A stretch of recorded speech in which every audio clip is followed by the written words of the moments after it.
வணக்கம் மக்களே. இன்றைக்கு கலாத்தியர் 5ஆம் அதிகாரம். ஆனபடினாலே நீங்கள் மறுபடியும் அடிமைத்தனத்தின் நுகத்திற்கு உட்படாமல் கிறிஸ்து நமக்கு உண்டாக்கின சுயதீன நிலைமையிலே நிலை கொண்டிருங்கள்.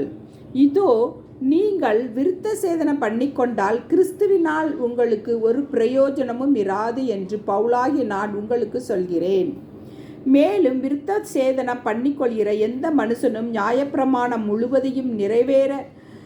முழுவதையும் நிறைவேற்ற கடனாளியாய் இருக்கிறான் என்று மறுபடியும் அப்படிப்பட்டவனுக்கு சாட்சியாக சொல்கிறேன். நியாயப்பிரமாணத்தினால் நீதிமான்களாக விரும்புகிற நீங்கள் யாவரும் கிறிஸ்துவை விட்டு பிரிந்து கிருபை நின்று விழுந்தீர்கள். நாங்களோ நீதி கிடைக்கும் என்று ஆவியை கொண்டு விசுவாசத்தினால் நம்பிக்கையோடு காத்திருக்கிறோம்.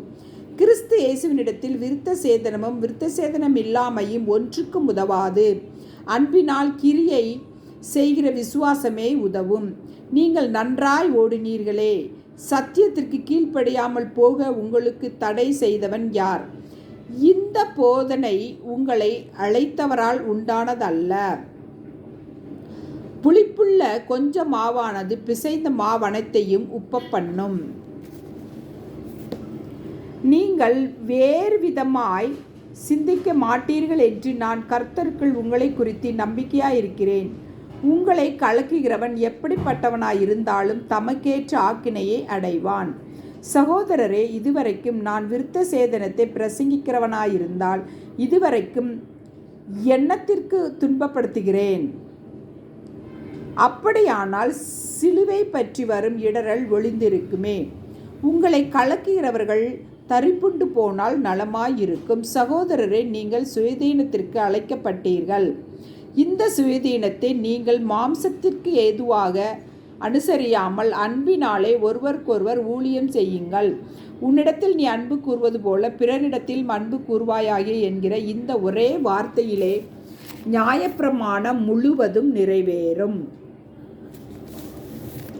நீங்கள் ஒருவரை ஒருவர் கடித்தும் பட்சித்தீர்களானால் அழிவீர்கள். அப்படி ஒருவருளொருவர் அழிக்கப்படாதபடிக்கு எச்சரிக்கையாயிருங்கள்.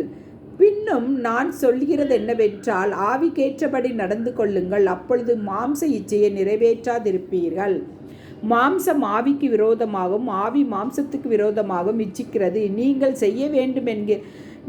செய்ய வேண்டும் என்கிறவைகளை செய்யாதபடிக்கு இவைகள் ஒன்றுக்கொன்று விரோதமாய் இருக்கிறது. ஆவியினால் நடத்தப்படுவீர்களானால் நீங்கள் நியாய பிரமாணத்திற்கு கீழ்ப்பட்டவர்கள் அல்ல. ஆமென்.